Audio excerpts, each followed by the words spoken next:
Hello दोस्तों, मैं हूं आलोक और आप देख रहे हैं आलोक स्टडी। आलोक स्टडी में आपका स्वागत है। चलिए आज हम क्लास 10th के कुछ इम्पोर्टेंट ऑब्जेक्टिव देख लेते हैं। ठीक है, जो चैप्टर नंबर 1 का है प्रकाश के परावर्तन तथा अपवर्तन का। ठीक है दोस्तों, पहला क्वेश्चन जो है हम लोग शुरुआत करते हैं।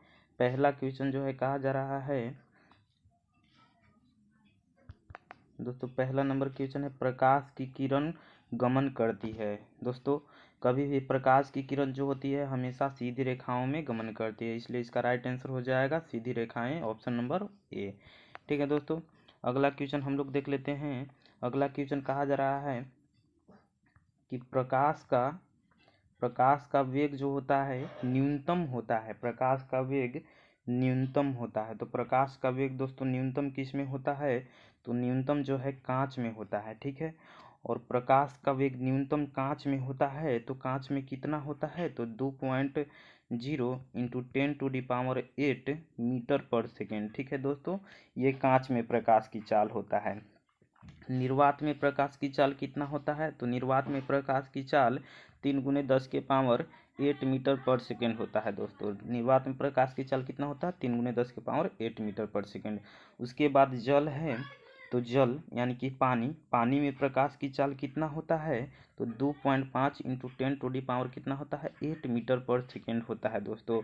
और वायु जो है, वायु में भी प्रकाश की चाल यही होती है 3×10⁸ मीटर पर सेकेंड, इसलिए ये कांच हो जाएगा। इसका राइट आंसर कांच में प्रकाश।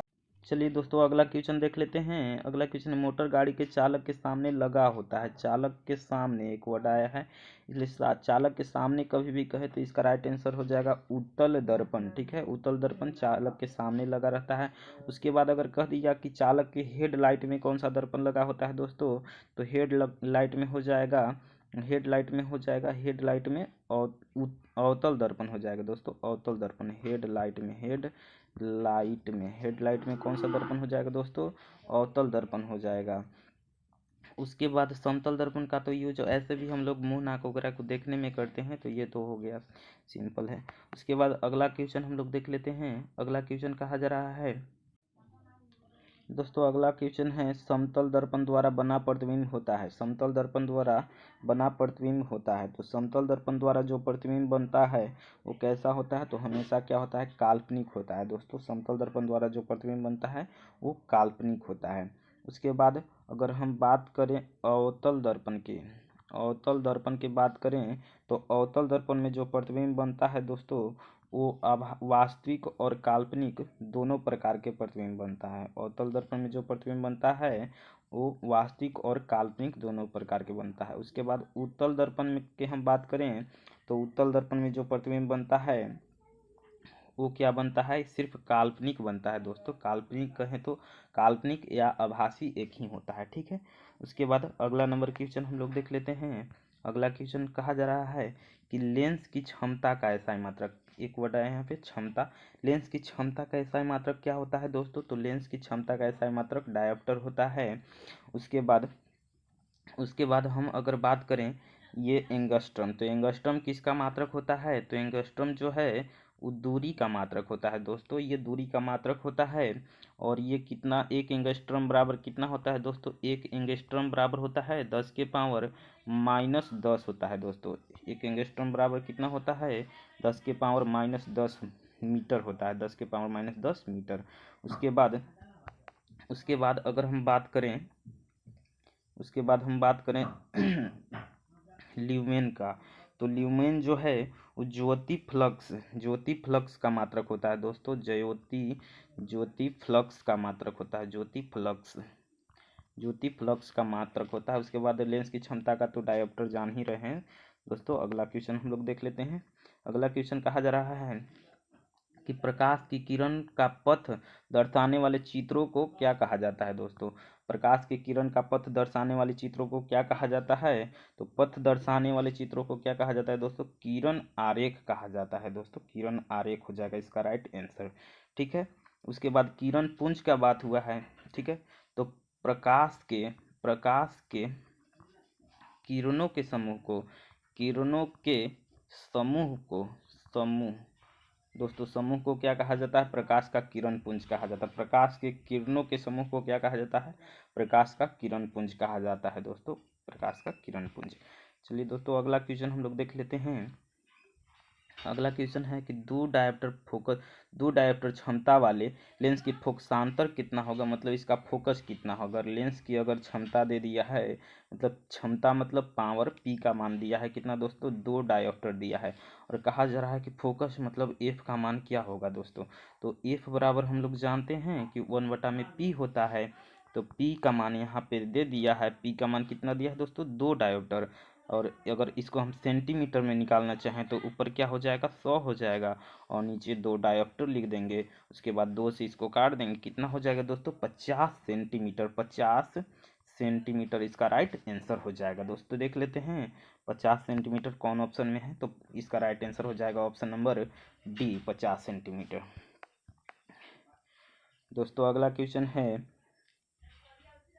अगला क्वेश्चन कहा जा रहा है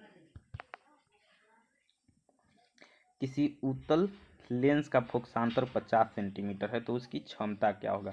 अगली बार यहाँ पे क्वेश्चन पलट दिया है, कहा जा रहा है कि फोकस का मान कितना दिया है, तो 50 सेंटीमीटर दिया है, और कहा जा रहा है कि उसका जो क्षमता है यानी कि P है वो कितना होगा? पावर। ठीक है, तो P बराबर हम लोग जानते हैं 1/f होता है, और यहाँ से सेंटीमीटर में अगर निकालना चाहेंगे तो 100 हो जाएगा, और नीचे कितना हो जाएगा? 50 सेंटीमीटर।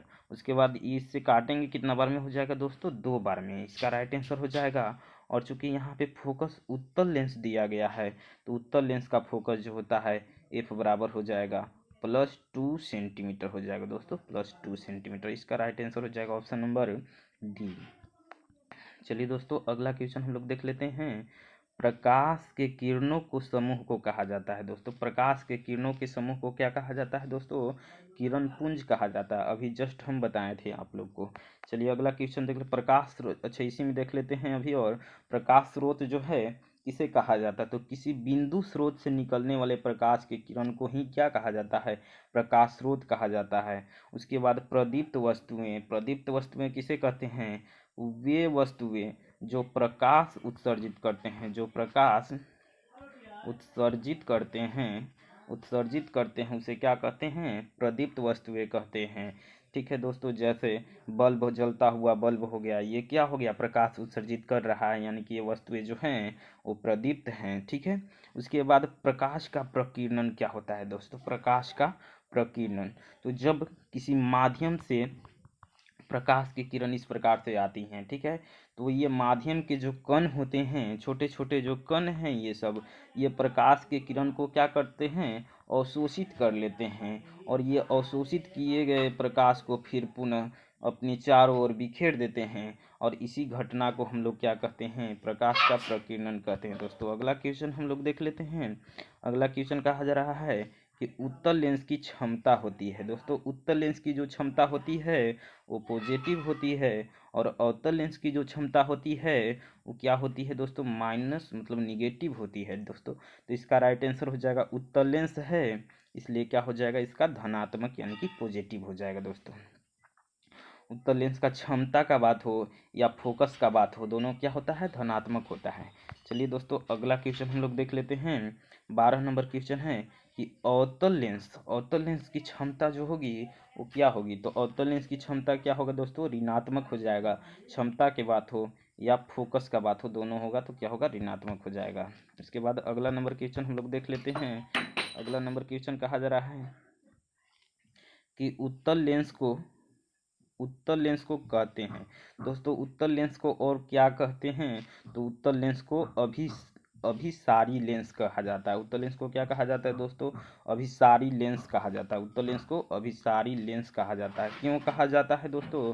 तो जब मान लीजिए कि ये लेंस है, अब इससे कोई प्रकाश की किरण इस प्रकार से आती है, तो यहाँ पे एक फोकस होता है, और फोकस पर ही जाकर मिलती है। इस प्रकार से आती है फिर फोकस से होकर मिलती है, फिर इस प्रकार से प्रकाश की किरण आएगी फिर फोकस से होकर मिलेगी। ये जो है प्रकाश की किरण को क्या कर रहा है दोस्तों? अभिसारित कर रहा है। क्या कर रहा है दोस्तों? तो अभिसारित कर रहा है, अभिसारित कर रहा है, इसलिए इसको अभिसारी लेंस कहा जाता है। उसके बाद जो अवतल दर्पण होता है उसको क्या कहा जाता है?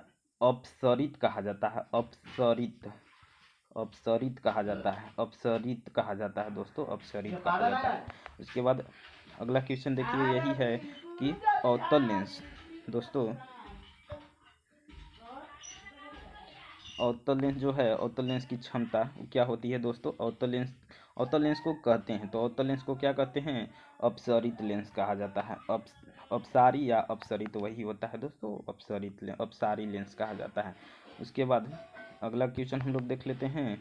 अगला क्वेश्चन कहा जा रहा है कि निम्न में से कौन पदार्थ लेंस बनाने के लिए प्रयुक्त नहीं किया जा सकता है? दोस्तों कौन सा ऐसा पदार्थ है जिसको हम लोग लेंस बनाने में यूज नहीं कर सकते हैं? तो पहला नंबर है प्लास्टिक। प्लास्टिक का यूज तो हम लोग कर सकते हैं दोस्तों, प्लास्टिक का यूज कर सकते हैं। उसके बाद कांच जो है, कांच का यूज भी हम लोग लेंस बनाने में कर सकते हैं। उसके बाद पानी का भी यूज हम लोग लेंस बनाने में कर सकते हैं दोस्तों। तो कौन इसका राइट आंसर हो जाएगा? ऑप्शन नंबर डी हो जाएगा, यानी कि मिट्टी हो जाएगा दोस्तों। उसके बाद अगला नंबर क्वेश्चन हम लोग देख लेते हैं। किस दर्पण से हमेशा वस्तु से छोटा प्रतिबिंब जो है हम लोग को प्राप्त होता है? तो कौन सा दर्पण से हम लोग को वो छोटा प्रतिबिंब प्राप्त होता है दोस्तों? तो इसका राइट आंसर हो जाएगा उत्तल दर्पण से कभी भी हम लोग को छोटा प्रतिबिंब प्राप्त होता है। और इसका उपयोग जो है हम लोग गाड़ी के साइड मिरर में करते हैं, साइड मिरर के रूप में, मिरर के रूप में करते हैं। इसीलिए इसका उपयोग हम लोग कहाँ करते हैं? गाड़ी के साइड मिरर में करते हैं। और अवतल दर्पण का कहाँ करते हैं? तो हेडलाइट में किया जाता है दोस्तों, हेडलाइट में किया जाता है, गाड़ी के हेडलाइट में किया जाता है दोस्तों। चलिए अगला क्वेश्चन देख लेते हैं। अगला क्वेश्चन है, किस दर्पण से वस्तु से बड़ा प्रतिबिंब प्राप्त होता है? तो बड़ा प्रतिबिंब दोस्तों अवतल दर्पण से हम लोग को प्राप्त होता है। तो इसका राइट आंसर हो जाएगा ऑप्शन नंबर बी, अवतल दर्पण। उसके बाद अगला नंबर क्वेश्चन है, प्रकाश के परावर्तन के कितने नियम हैं दोस्तों? प्रकाश के परावर्तन के कितने नियम हैं? आप सब लोग जान रहे होंगे कितने नियम? 2 नियम हैं दोस्तों। ये तो बहुत अच्छा आसान क्वेश्चन था। उसके बाद अगला नंबर क्वेश्चन देख लेते हैं। अगला नंबर क्वेश्चन कहा जा रहा है कि जब प्रकाश की किरण हवा से कांच में प्रवेश करती है तो मुड़ जाती है दोस्तों। ये प्रकाश की किरण जो है कहाँ से? तो हवा से कांच में प्रवेश करती है। अब बताइए दोस्तों कि हवा जो है कौन सा माध्यम है? तो हवा यहाँ पे हो जाएगा विरल माध्यम हो जाएगा दोस्तों, विरल। और कांच जो हो जाएगा वो सघन माध्यम हो जाएगा। ठीक है, सघन माध्यम। तो दोस्तों जब प्रकाश की किरण विरल माध्यम से सघन माध्यम में आती है, जब प्रकाश की किरण विरल माध्यम से सघन माध्यम में आती है तो क्या होती है? अभिलंब की ओर मुड़ जाती है, यानी कि अभिलंब के निकट मुड़ जाती है। इसका राइट आंसर हो जाएगा ऑप्शन नंबर बी।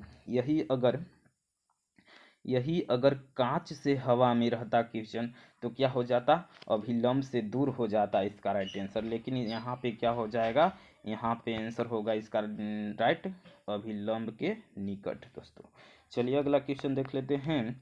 अगला क्वेश्चन है, फोटोग्राफी कैमरा का अभिदृश्यक होता है, फोटोग्राफी कैमरा का अभिदृश्यक लेंस जो होता है वो कौन सा होता है? तो इसका राइट आंसर हो जाएगा दोस्तों ऑप्शन नंबर ए, यानी कि उत्तल लेंस होता है। ये उत्तल लेंस होता है दोस्तों। चलिए दोस्तों, अगर वीडियो अच्छा लगे तो लाइक शेयर एंड सब्सक्राइब जरूर करें। जय हिंद दोस्तों।